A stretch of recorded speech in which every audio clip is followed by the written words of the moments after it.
नमस्कार, आप देख रहे हैं प्रेरणा संवाद। मैं हूं पल्लवी। आज के प्रमुख समाचारों पर एक नजर।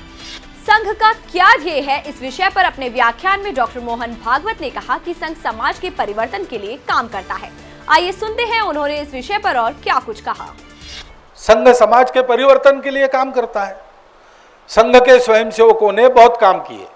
तो पहले स्वयंसेवक व्यवस्था परिवर्तन के कामों में गए, व्यवस्था परिवर्तन के काम करने लगे, आगे बढ़ रहे हैं।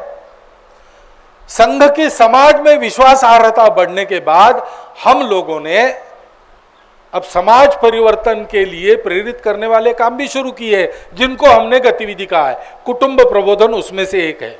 ऐसा ही विभिन्न संगठनों में जो स्वयंसेवक है उनके द्वारा गौ रक्षा की गतिविधि चल रही है, बढ़ रही है, चलेगी, बढ़ेगी।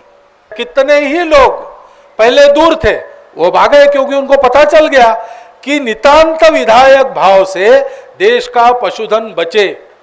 गौ, जो मैं जानवरों का डॉक्टर हूं, मैं उस शास्त्र को जानता हूं। उस शास्त्र की दृष्टि से विश्व में आवश्यक ऐसा जो पशु है, ये जानकर हमारे पूर्वजों ने जिसके प्रति मातृत्व की भावना का रोपण हमारे हृदय में किया है, उस भावना को चलाने वाली परंपरा को डाला है। वो भावना, वो परंपरा, वो सब बढ़ना चाहिए। इसलिए विधायक दृष्टि से नियम कानून की चौखट के अंदर रहकर ये काम चलता है। ग्राम विकास का काम है, ऐसे ही चलता है। आपस में सांप्रदायिक सौहार्द सबका बना रहे तो एक दूसरे के संप्रदाय पर आक्रमण करना छूटना चाहिए। लोभ लालच जबरदस्ती से इधर से उधर किसी को लाना छूटना चाहिए। संप्रदाय बदल भी गया तो भी जड़ों से काटना नहीं होना चाहिए। लोग अपने जड़ों की ओर वापस आए। धर्म जागरण समन्वय का काम चल रहा है। भारतवर्ष में कोई भी किसी भी पूजा को मानने वाला हो, किसी भी जात पात का हो, सबका अंतर समान होना चाहिए। हम सब एक दूसरे के भारत माता के पुत्र हैं, देश के लिए जिएंगे मरेंगे, देश के लिए एक रहेंगे, ये भाव उत्पन्न हो, समरसता गतिविधि चल रही है। अयोध्या में बनेगा रामायण विश्वविद्यालय, योगी सरकार ने 21 एकड़ भूमि की चिन्हित। प्रदेश सरकार 100 दिनों के अंदर अयोध्या में रामायण विश्वविद्यालय की स्थापना कराने जा रही है। इसके लिए महर्षि विद्यापीठ ट्रस्ट के साथ समझौता किया जाएगा। विश्वविद्यालय के लिए ट्रस्ट द्वारा 21 एकड़ भूमि चिन्हित की गई है। इसी प्रकार अयोध्या शोध संस्थान रामनवमी के अवसर पर global encyclopedia of the Ramayana के अंतर्गत 10 ग्रंथों का प्रकाशन एवं विमोचन करेगा। इसके माध्यम से विज्ञान एवं अध्यात्म के अनेक पहलुओं को जनमानस तक पहुंचाया जाएगा। स्वावलंबन की ओर बढ़ रही केदार घाटी की महिलाएं।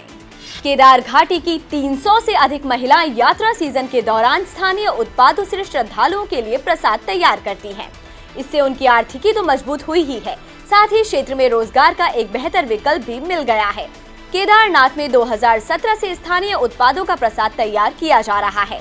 तत्कालीन जिलाधिकारी की पहल पर जिले भर के महिला समूहों को इस योजना से जोड़ा गया। 2018 व 2019 में समूहों ने 4 करोड़ से अधिक का प्रसाद मंदिर समिति के सहयोग से बेचा। इससे प्रत्येक महिला को अच्छी आमदनी हुई। हालांकि कोरोना संक्रमण के चलते विगत 2 वर्षों में प्रसाद की बिक्री प्रभावित हुई है। महोबा में एमए की छात्रा हुई लव जिहाद का शिकार, सुसाइड नोट में बताई आप बीती। यूपी के महोबा जिले के चरखारी कोतवाली कस्बा क्षेत्र में एमए की छात्रा लव जिहाद का शिकार हो गई। प्यार में धोखा मिलने पर छात्रा ने आत्महत्या कर ली और सुसाइड नोट लिखकर सलमान नाम के एक युवक द्वारा धोखा दिए जाने की बात बताई। छात्रा ने सुसाइड नोट में लिखा कि मैं सलमान के कारण मर रही हूँ, उसको सजा जरूर देना, मेरी मौत का बदला जरूर लेना, तभी मेरी आत्मा को शांति मिलेगी। वहीं पुलिस ने शव को पोस्टमार्टम के लिए भेज दिया है। सुसाइड नोट के आधार पर पुलिस आगे की जांच में जुट गई है। पुलिस को आरोपित सलमान का अब तक कोई सुराग नहीं मिला है। यूपी में भाजपा को वोट देने पर मुस्लिम महिला को पति ने दी धमकी, पत्नी ने एसपी से लगाई गुहार। बलरामपुर में स्थानीय थाना क्षेत्र के घूमन हवा गाँव में मुस्लिम महिला रूबिया को भाजपा को वोट देना महंगा पड़ गया। महिला का नाराज पति लगातार पत्नी को तलाक देने की धमकी दे रहा है। पीड़िता ने एसपी को प्रार्थना पत्र देकर न्याय की गुहार लगाई है। पीड़िता रूबिया का कहना है कि भाजपा द्वारा कई सुविधाएं एवं निशुल्क राशन मिलने के कारण से उसने विधानसभा चुनाव में भाजपा को वोट दिया है। इसी बात से उसका पति नाराज हो गया है। रूबिया का कहना है कि पति उसे तलाक दे देगा। पति अनीस रूबिया को दूसरी शादी करने की धमकी भी दे रहा है। मुर्तजा ने ली थी ऑनलाइन शपथ, सीरिया की एक युवती से भी था संपर्क में, एनआईए करेगी पूछताछ। गोरखपुर मंदिर पर हमला करने वाले आरोपी अहमद मुर्तजा अब्बासी को लेकर आए दिन नए खुलासे हो रहे हैं। जानकारी के अनुसार मुर्तजा कट्टरपंथियों की समर्थक एक सीरिया की युवती के साथ संपर्क में था। कई बार उसे ऑनलाइन पैसा भी ट्रांसफर किया और मुर्तजा ने जिहाद की ऑनलाइन शपथ भी ली थी। एटीएस ने महाराजगंज से उसके एक परिचित को भी पकड़ा है। नेपाल से लौटने के बाद मुर्तजा इसी शख्स से मिला था। संभल के मियां सराय के रहने वाले मुर्तजा के परिचित की तलाश भी एटीएस को है।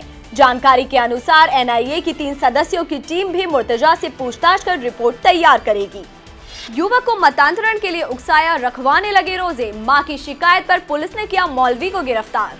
मुरादाबाद के रामपुर में युवक को बहला फुसलाकर मतांतरण के लिए उकसाने का मामला सामने आया है। इस मामले में युवक की मां ने पुलिस अधीक्षक से शिकायत की थी। महिला ने प्रार्थना पत्र देकर बताया था कि उसके एकमात्र बेटे को कुछ लोग मतांतरण के लिए बहला फुसला रहे हैं, उससे रोजा रखवा रहे हैं और नमाज पढ़वा रहे हैं। महिला ने एसपी से आरोपियों के खिलाफ कार्रवाई की मांग की थी। पुलिस ने मौलवी समेत 2 लोगों को गिरफ्तार किया है।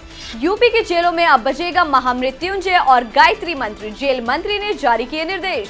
उत्तर प्रदेश की जेलों में अब कैदियों की मानसिकता पर भी काम किया जाएगा। प्रदेश की जेलों में अब बंदियों की मानसिक शांति के लिए गायत्री मंत्र व महामृत्युंजय मंत्र के स्वर गूंजेंगे। जेल मंत्री धर्मवीर प्रजापति ने इसे लेकर निर्देश जारी कर दिए हैं। कई जेलों में मंत्रों का उच्चारण भी शुरू करा दिया गया है। डोटसारा का विवादित बयान, कहा राहुल जी कह रहे हैं हमारा झगड़ा हिंदू और हिंदुत्ववादियों से है। कांग्रेस प्रदेश अध्यक्ष गोविंद सिंह डोटसारा ने एक बार फिर हिंदू और हिंदुत्ववादियों को लेकर विवादित बयान दिया है। विशेष बात यह है कि यह बात उन्होंने कांग्रेस नेता राहुल गांधी के हवाले से कही है। इस बयान के बाद एक बार फिर चर्चा शुरू हो गई है। क्या सच में कांग्रेस हिंदू और हिंदुत्ववादियों के विरोध में है? अगर जवाब हाँ है तो क्यों? आइए सुनते हैं कांग्रेस प्रदेश अध्यक्ष डोटसारा ने क्या कहा। जो भी आस्था है वो काम करे। हमारा झगड़ा राहुल जी कह रहे हैं वैसे हिंदू और हिंदुत्ववादियों से, हम सब धर्मों को मानने वाले लोग हैं। हमारा झगड़ा राहुल जी कह रहे हैं वैसे हिंदू और हिंदुत्ववादियों से। अब एक नजर आज की प्रमुख सुर्खियों पर। काशी विश्वेश्वरनाथ मंदिर मस्जिद विवाद मामले पर सुनवाई 12 अप्रैल को। लखनऊ में अमरनाथ यात्रा के लिए 11 से शुरू होंगे पंजीयन। सीतापुर के खैराबाद में 136 गौवंशों के साथ 4 तस्कर गिरफ्तार। उन्नाव मुठभेड़ में 4 तस्कर गिरफ्तार, 4.5 कुंटल मांस बरामद। अनंतनाग एनकाउंटर में सुरक्षा बलों को बड़ी कामयाबी, लश्कर कमांडर निसार डार को मारा। आज के समाचारों में इतना ही, फिर लेकर आएंगे कुछ नए समाचार। तब तक के लिए नमस्कार।